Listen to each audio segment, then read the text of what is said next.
সবাইকে স্বাগত জানাচ্ছি আজকের এই বিশেষ বিশ্লেষণে। আচ্ছা, গত কয়েকটা দিনে এআই বা কৃত্রিম বুদ্ধিমত্তার দুনিয়ায় যা যা ঘটে গেল সেটাকে আক্ষরিক অর্থেই একটা পাগলামি বলা যায়। মানে পুরো খাতটাই যেন রাতারাতি বদলে গেছে। এতদিন এআই ছিল স্রেফ একটা চ্যাটবট, আর এখন এটা পুরোপুরি স্বাধীনভাবে কাজ করতে পারা একটা সত্তা। চলুন এআই এর সাবালক হওয়ার এই অদ্ভুত সপ্তাহটা একটু খতিয়ে দেখি। ঠিকই শুনেছেন, 2026-এর এআই দুনিয়ার সবচেয়ে উন্মাদনার সপ্তাহ। গত এক সপ্তাহে 12টারও বেশি বড় বড় আপডেট এসেছে। এত সব তথ্য একসাথে হজম করাটা কিন্তু বেশ কঠিন। তাই খেয়ে হারিয়ে না ফেলে এই বিশ্লেষণে আমরা পুরো ব্যাপারটাকে একটা সহজ গল্পের মতো করে সাজাবো। মূল ব্যাপারটা হলো, এআই এখন আর কোনো সাধারণ টুল বা হাতিয়ার নেই। এটা রীতিমতো একজন স্বয়ংক্রিয় সহকর্মী বা কো-ওয়ার্কারে পরিণত হয়েছে। তো চলুন শুরু করা যাক। আজকের এই যাত্রায় আমরা মূলত 5টা বিষয় দেখব। প্রথমে এআই এর ক্ষমতার পটপরিবর্তন, এরপর সহকর্মী হিসেবে এআই, তারপর এর অদৃশ্য নিরাপত্তা ঝুঁকি, ভিজুয়াল আর ব্র্যান্ডিংয়ে এর নতুন দক্ষতা, এবং সবশেষে বায়োলজিক্যাল কোড বা মানবদেহের কোড উন্মোচনের চমকপ্রদ দিকটা। শুরুতেই নজর দেয়া যাক আমাদের প্রথম বিষয়, এআই ক্ষমতার পটপরিবর্তন। এখানে হিসেব নিকেশটা একেবারে গোড়া থেকে পাল্টে গেছে। দেখুন, বৈশ্বিক এআই প্রতিযোগিতার চিত্রটা কিন্তু খুব দ্রুত বদলাচ্ছে। একদিকে আছে পশ্চিমা মডেলগুলো, যেগুলো সাধারণত পয়সা দিয়ে কিনতে হয়, আর এরা মূলত নির্দিষ্ট একটা কাজ করতেই অভ্যস্ত। কিন্তু অন্যদিকে চীনের নতুন K2.6 মডেল পুরো সমীকরণটাই বদলে দিয়েছে। প্রথমত, এটা একদম ফ্রি আর ওপেন সোর্স, আর এর ক্ষমতা শুনলে অবাক হবেন। শুধু একটা প্রম্পট দিলেই এটা একসাথে ৩০০ জন এআই কর্মীকে কাজে লাগাতে পারে, আর টানা ১২ ঘন্টা কোডিং করে যেতে পারে। মানুষের জন্য তৈরি করা কঠিনতম সব পরীক্ষায় এটা অনায়াসেই পাশ করছে।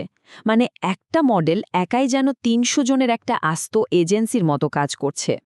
এখন ফাউন্ডেশন মডেলগুলোর নতুন মানদণ্ড আসলে কোথায় গিয়ে ঠেকেছে? GPT-5.5 এখন আর শুধু টেক্সট লেখে না, এটা নিজেই মাল্টিপার্ট কাজগুলো স্বাধীনভাবে শেষ করতে পারে। আবার ইলন মাস্কের গ্রোক 4.3 এর দিকে তাকালে দেখব, এটা সরাসরি প্রেজেন্টেশন ডেক আর এক্সেল শিট বানিয়ে ফেলছে, এমনকি ভিডিও ইনপুটও বুঝতে পারছে।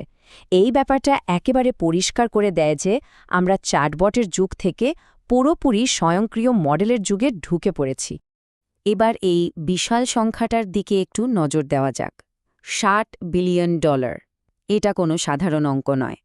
ধারণা করা হচ্ছে স্পেসএক্স হয়তো কার্সার এআইকে কিনে নিতে ঠিক এই পরিমাণ অর্থই খরচ করতে যাচ্ছে। আর এর বিনিময়ে কার্সার পাবে স্পেসএক্সের কলোসাস সুপারকম্পিউটার আর তার 1 মিলিয়ন H100 জিপিইউ এর অ্যাক্সেস। এর কারণটা খুব সোজা। ভবিষ্যতে সফটওয়্যার কারা তৈরি করবে, তার নিয়ন্ত্রণ যার হাতে থাকবে। আগামী 1 দশক প্রযুক্তি দুনিয়া তারই রাজত্ব চলবে। কম্পিউট পাওয়ার বা যান্ত্রিক ক্ষমতা তো অনেক দেখলাম, কিন্তু এগুলো আমাদের রোজকার পেশাদারি জীবনে ঠিক কিভাবে কাজে লাগছে? চলুন আমাদের দ্বিতীয় বিষয়, সহকর্মী হিসেবে এআইতে, সেটা দেখে নিই। ওপেনএআইয়ের নতুন ওয়ার্কস্পেস এজেন্টের কাজের প্রক্রিয়াটা জানলে বুঝতে পারবেন ব্যাপারটা কতটা অভাবনীয়। ধরুন, সাধারণ ইংরেজিতে একটা কাজের কথা বলা হলো, চ্যাটজিপিটি এজেন্ট সাথে সাথে স্ল্যাক আর লিনিয়ারের সাথে যুক্ত হয়ে গেল। এরপর সেটা দিনে রাতে ২৪ ঘন্টা চ্যানেলগুলো মনিটর করতে থাকে। রাত ২টার সময়ও যদি কোনো বাগ বা সমস্যা ধরা পড়ে, এই এজেন্ট নিজেই টিকিট ফাইল করে, এমনকি টিমের জন্য সামারি ড্রাফটও তৈরি করে ফেলে। আগে যে কাজটা করার জন্য একজন মানুষকে ভোরে উঠে ল্যাপটপ খুলতে হতো, এখন সেটা সম্পূর্ণ নীরবে ব্যাকগ্রাউন্ডে হয়ে যাচ্ছে। শুধু ওপেনএআই নয়, অ্যানথ্রোপিকের ক্লড লাইভ আর্টিফ্যাক্টসের কথাও বলতে হয়। এটা দিয়ে পেশাজীবীরা এখন লাইভ ডেটার ওপর ভিত্তি করে ইন্টারঅ্যাক্টিভ ড্যাশবোর্ড তৈরি করতে পারছেন। আর সবচেয়ে দারুণ ব্যাপার হলো এর ইউনিভার্সাল রিমোট ফিচার। বড় বড় কোম্পানিগুলো চাইলে ক্লডের নিজস্ব ইঞ্জিনটা সরিয়ে সেখানে নিজেদের প্রাইভেট বা কম খরচের কোনো মডেল বসিয়ে নিতে পারে। এর ফলে এন্টারপ্রাইজ ডেটার গোপনীয়তা একদম সুরক্ষিত থাকে। কিন্তু এই যে এআইকে আমরা সহকর্মী বানাচ্ছি, এখানেই তৈরি হচ্ছে এক নতুন বিপত্তি। আমাদের তৃতীয় বিষয়, অদৃশ্য নিরাপত্তা ঝুঁকিতে আমরা ঠিক এই ঘর্ষণ বা সংঘাতের জায়গাটাই দেখব। ভার্সেল নামের $9.3 বিলিয়ন কোম্পানির হ্যাকিংয়ের ঘটনাটা একটা বড় সতর্কবার্তা। এখানে হ্যাকাররা কিন্তু সোজা পথ ধরেনি। একজন কর্মী তার কাজের সুবিধার জন্য ছোট্ট একটা এআই প্রোডাক্টিভিটি টুল ইনস্টল করেছিলেন। তারপর কোনো কিছু না ভেবেই অ্যালাউ অল পারমিশনস দিয়ে দেন। ব্যাস, হ্যাকাররা এই সুযোগটাই নিল। তারা মাল্টি ফ্যাক্টর অথেন্টিকেশন এড়িয়ে ভেতরে ঢুকে পড়ল আর কোম্পানির ইন্টারনাল এপিআই কি সহ 580 জন কর্মীর ডেটা চুরি করে নিল, যা পরে অনলাইনে $2 মিলিয়ন বিক্রিও হয়ে যায়। এখনকার হ্যাকাররা আধুনিক এআই টুলগুলোকে টার্গেট করেই বেশি এগোচ্ছে। এই উৎপাদনশীলতা আর গোপনীয়তার দ্বন্দ্বটা ওপেন এআই এর ক্রনিকল টুলের ক্ষেত্রে খুব ভালোভাবে চোখে পড়ে। এই টুলটা প্রজেক্টের ট্র্যাক রাখতে ব্যাকগ্রাউন্ডে নিয়মিত স্ক্রিনশট নেয়। ডেভেলপাররা তো এটা দেখে মহা খুশি, কারণ এআই আগের কাজের সব ডিটেল মনে রাখতে পারছে। কিন্তু অন্যদিকে এই স্ক্রিনশটগুলোতে অত্যন্ত সংবেদনশীল ডেটাও থাকতে পারে। যদিও ডেটা 6 ঘন্টা পর মুছে ফেলা হয় এবং এটা ঐচ্ছিক, তবুও কর্মক্ষেত্রে এরকম সার্বক্ষণিক নজরদারির একটা ভয় কিন্তু থেকেই যায়। এবার চলুন একটু ভিন্ন প্রসঙ্গে যাই। আমাদের চতুর্থ বিষয় ভিজুয়াল এবং ব্র্যান্ডিংয়ের দক্ষতা। এখানে এআই আক্ষরিক অর্থেই ডিজাইন এবং ভিজুয়ালের পুরো জগৎটাই উলটপালট করে দিচ্ছে। এতদিন এআই দিয়ে ব্র্যান্ডিংয়ের কাজ করানোটা বেশ ঝামেলার ছিল, কারণ এআই নিজের মতো করে অনুমান করে কাজ করত। কিন্তু গুগলের তৈরি এই design.md ফরম্যাটটা সত্যি একটা গেম চেঞ্জার। এটা একটা open source plain text Markdown format. এর কাজ হলো ব্র্যান্ডের কালার, ফন্ট, স্পেসিং এই সব নিয়মকানুন একটা জায়গায় নির্দিষ্ট করে দেওয়া।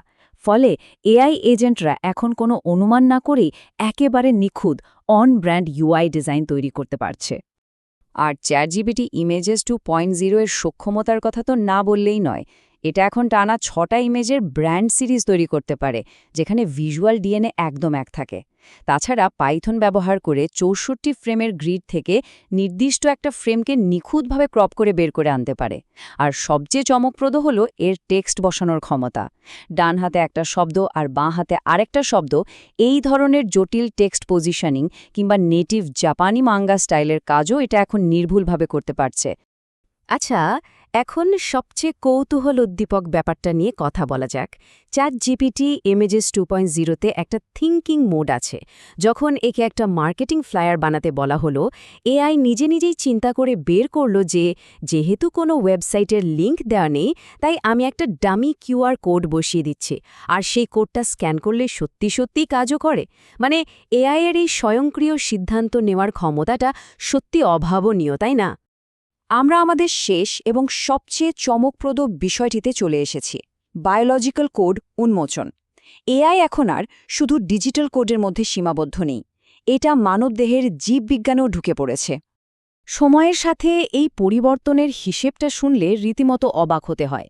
একটা সময় মানুষের জিনগত তথ্য ডিকোড করতে সময় লাগত 13 বছর, আর খরচ হতো $3 বিলিয়ন, আর কাজটা হতো স্পেশালাইজড হাসপাতালে। কিন্তু এখন এআই ডিভাইস আর গুগল ডিপ মাইন্ডের আলফা জিনোমের কল্যাণে ঘরে বসে একটা সাধারণ ইউএসবি ড্রাইভ দিয়ে মাত্র 4 ঘণ্টায় এই কাজ করা যাচ্ছে। খরচ মাত্র $1100। মানুষ এখন নিজেরাই নিজেদের ডিএনএ বিশ্লেষণ করে রোগের ঝুঁকি বা ওষুধের প্রভাব সম্পর্কে আগে থেকেই জেনে যাচ্ছে। তো আজকের এই পুরো আলোচনা থেকে আমরা কি বুঝলাম? এআই এখন আর শুধু একটা টুল বা অ্যাসিস্ট্যান্ট নেই। এটা এখন নিজস্ব মেমরি আর স্বাধীন সত্তা নিয়ে কাজ করা এক স্বয়ংক্রিয় ব্যবস্থায় পরিণত হয়েছে। একদিকে যেমন এটা আমাদের কাজের গতি অভাবনীয়ভাবে বাড়িয়ে দিচ্ছে, অন্যদিকে কিন্তু অদৃশ্য কিছু ঝুঁকিও তৈরি করছে। তাই শেষ করার আগে এই প্রশ্নটা সবার ভাবনার জন্য রেখে যাচ্ছি, উৎপাদনশীলতা আর এই গোপনীয়তা হারানোর ভয়ের মাঝখানের সূক্ষ্ম সীমারেখাটা আসলে কোথায় গিয়ে দাঁড়াবে? এই শক্তিশালী এআই টুলগুলোকে আমরা কিভাবে একটা নিরাপদ কাঠামোর মধ্যে ব্যবহার করতে পারি? এটা আমাদের সবার জন্যই এখন একটা বড় চিন্তার বিষয়।